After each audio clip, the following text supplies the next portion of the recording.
guys, ayan, may kasabihan tayo na every morning is a blessings or every gising is a blessings. Ayan, isang umaga na naman ang ating matutunghayan. Ayan, ang pagsikat ng araw.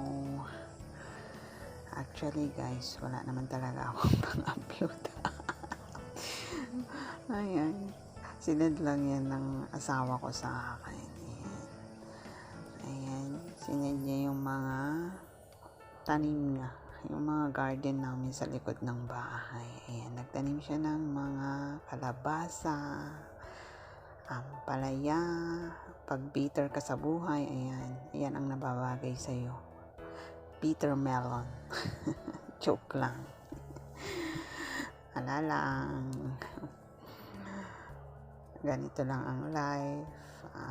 Kung may ma-upload, edi mag-upload. Pero kung wala, di wala rin. Buhay small YouTuber. Ang hirap pumanap ng content. Anyway guys, maraming salamat po sa mga nanonood. Kahit walang kabuluhan ang mga video. Thanks for watching guys. God bless us all. Ingat lagi.